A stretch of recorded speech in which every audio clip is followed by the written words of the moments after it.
일상에서 놓치기 쉬운 이슈를 점검하는 시간 유한타투데이 유튜입니다. 지난주부터 해서 삼성전자의 미국 오스틴 투자, 인텔의 파운드리 외주 등 많은 이슈가 있었는데요. 그래서 오늘은 삼성전자 캐펙스 방향성을 업데이트해보고 그 외 글로벌 반도체 탑5 업체들의 방향성도 같이 점검해보는 시간 갖도록 하겠습니다. 네, 유한타증권에서 반도체 업종 담당하시고 계시는 이재현 연구원님 모셨습니다. 안녕하세요. 네, 안녕하십니까. 네, 연구원님 지난번에 저희 작년 12월 초쯤에 2021년 연간 전망 미리 보기 시리즈를 통해서 방송 한번 출연해 주셨는데요. 네, 그때 올해 2021년 삼성전자의 연간 캐펙스가 35.5조 원 정도였습니다. 네, 최근 이슈로 이제 다양한 얘기가 많은데 혹시 변화되는 부분이 좀 있을까요? 일단은 바뀌는 부분은 없을 거라고 저는 예상을 하고 있습니다. 지난해 말부터 이제 삼성전자에 대한 그런 캐펙스에 대해서 이제 좀 얘기가 많이 있었는데 그게 결국에는 주주환원 정책이 이제 강화돼야 되는 그런 상황이다 보니까 그 현금 확보를 근거로 해서 이제 삼성전자가 캐펙스를 그렇게 늘리지 못할 거다라는 의견들이 상당히 많았던 것 같습니다. 근데 이제 중요한 거는 작년에도 메모리 캐펙스에만 들어간 게 20조 원 정도 되거든요. 20조 원 정도 되는데 올해 그럼에도 불구하고 삼성전자의 그 D램 웨이퍼 캐파는 줄어들었습니다. 그래서 지금 작년뿐만 아니라 재작년, 그래서 2년 동안 계속 웨이퍼 캐파가 줄어든 상태에서 올해도 만약에 줄어든다고 하면은 내년도부터는 이제 어떻게 보면은 이제 출하할 수 있는 게 상당히 제한적이거든요. 그래서 올해 하반기부터 해서 내년도까지의 그 수요 대응을 하기가 상당히 힘든 그런 상황이 올 겁니다. 그렇기 때문에 올해는 최소한의 투자는 실제로 해야 된다고 보고 있고요. 그래서 최소한의 그 웨이퍼 인크리즈 투자는 충분히 진행이 돼야 이게 수요에 대응이 가능하기 때문에 충분히 이제 작년 대비해서 캐펙스가 늘어나는 거에 대해서는 이제 좀 어느 정도 좀 가시성을 확보한 게 아닌가 저는 그렇게 생각을 하고 있습니다.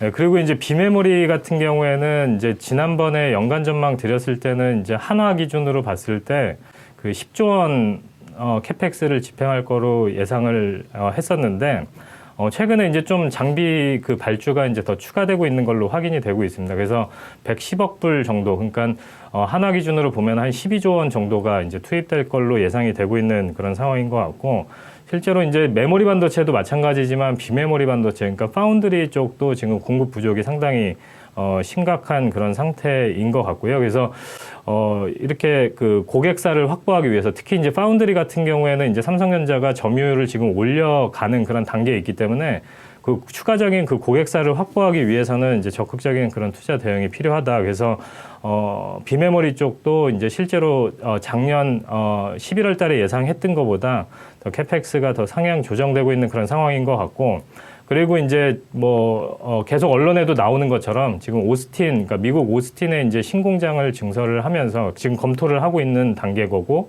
여기에 이제 증설을 하면서 이제 미국 북미 쪽 고객사를 이제 추가적으로 더 확보하기 위해서 이제 이쪽에 이제 증설도 지금 검토를 하고 있는 걸로 파악이 되고 있습니다. 네, 말씀 감사합니다. 그럼 지금까지 삼성전자 쪽의 캐펙스를 말씀해 주셨는데 그 외 글로벌 반도체 탑5, 전자 포함한 탑5 업체들의 캐펙스도 함께 말씀 부탁드리겠습니다. 네, 일단은 인텔하고, 그러니까 삼성전자, TSMC, 인텔, SK 하이닉스, 그리고 마이크론 테크놀로지, 이 탑5 글로벌 반도체 회사들의 캐펙스가 실제로 2017년도에 이제 메모리 업황이 한참 막 좋아지기 시작했을 때 2016년까지는 500억 불 정도에 머물러 있다가 2017년, 18년에 이제 700억 불대로 레벨업이 됐었거든요. 근데 그렇게 정체가 되다가 2020년, 21년, 그러니까 올해 다시 또 이제 한 번 더 레벨업이 되는 그런 해라고 보고 있는데, 올해 같은 경우에는 그 5개사의 그 합산 캐펙스가 950억 불로 추정이 되고 있습니다. 여기서는 당연히 이제 삼성전자하고 그 TSMC가 그 캐펙스 상승을 견인을 할 텐데, 그 외에 이제 인텔하고 SK 하이닉스, 마이크론, 작년까지 다 캐펙스가 감소하는 그런 트렌드였거든요. 근데 올해는 최소한의 그 캐펙스 증가가 불가피한 그런 상황입니다. 그 마이크론하고 SK 하이닉스 같은 경우에는 그 삼성전자 메모리 쪽이랑 비슷한 이유입니다. 그래서 최소한의 투자는 집행을 해야 어느 정도 수요에 대응이 가능한 상황이기 때문에 올해는 이제 마이크론하고 SK 하이닉스조차도 캐펙스를 조금이나마 늘릴 수밖에 없는 그런 상황인 것 같고, 인텔 같은 경우에는 최근에 이제 CTO도 바뀌고 하면서 EUV에 대해서 이제 다시 또 공격적으로 이제 추진을 하려는 그런 움직임이거든요. 그래서 올해 이제 좀 원래 예상했던 것보다 EUV 장비 발주도 더 늘어나고 있는 그런 추세고, 실제로 작년 캐펙스를 바닥으로 해서 올해도 소폭이나마 반등할 수밖에 없는 그런 상황인 것 같습니다. 그래서 그 5개사의 캐펙스가 이제 다시 한번 레벨업 되면서 좀 관심을 둬야 될 그런 부분이 주식시장에서 이제 좀 찾아봐야 되는 그런 상황인 것 같습니다. 네, 말씀 감사합니다. 그럼 저희 지금까지 말씀해주신 업황 상황 토대로 해서 어떤 투자 전략을 가져가 보면 좋을까요?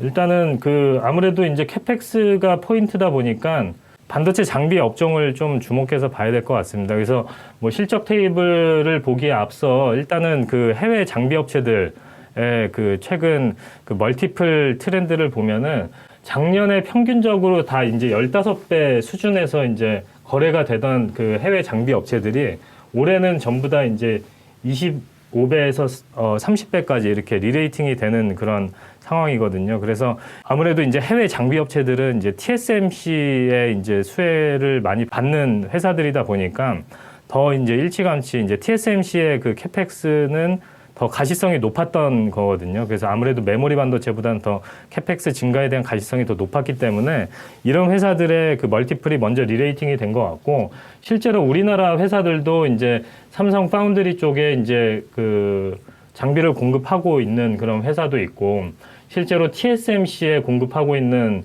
그런 회사도 있거든요. 물론 직접적인 건 아니지만 장비사를 통해서 이런 소모성 부품을 공급하는 회사들도 실제로 TSMC에 공급을 하는 부분도 있고, 삼성 파운드리 쪽도 들어가는 부분이 있거든요. 그래서 리노공업이나 코미코 같은 회사는 이제 전통적으로 이제 고객사가, 특히 리노공업 같은 경우는 고객사가 상당히 많은 그런 회사거든요. 근데 그 중에서 이제 TSMC의 매출 포션도 뭐 한 10% 정도로 추정이 되고 있기 때문에 뭐 이런 회사들 중심으로, 그러니까 기본적으로 장비나 소재 부품 회사들을 중심으로 보되 삼성전자나 이제 TSMC 쪽에 이제 그런 노출도를 봐가면서 이제 좀 플레이를 하시면 좋지 않을까 이렇게 생각을 하고 있습니다. 그래서 대부분의 회사들이 주가가 많이 올랐는데, 실제로 이제 특히 이제 장비나 이런 소모성 부품 회사들을 봤을 때는 멀티플이 여전히 해외 장비사 대비해서 상당히 낮은 상황입니다. 그래서 앞서 말씀드린 것처럼 그 회사들은 이제 TSMC에 더 이제 노출도가 큰 회사이기 때문에 앞서서 이제 주가에 반영이 될 수 있었던 것 같고, 이제는 메모리 캐펙스까지 증가한다는 게 이제 좀 가시성이 보인다고 하면은 이런 국내 장비나 소모성 부품 회사들도 충분히 리레이팅이 될 수 있는 그런 상황이 아닌가 그렇게 판단을 해볼 수가 있을 것 같습니다. 네, 오늘 유튜브에서는 반도체 산업 최근 이슈를 한번 짚어보고 우리가 어떤 투자 전략을 가져가면 좋을지에 대해서 말씀 나눠봤습니다. 금주부터는 국내 대표 반도체 기업인 삼성전자와 하이닉스의 실적 발표가 예정되어 있습니다.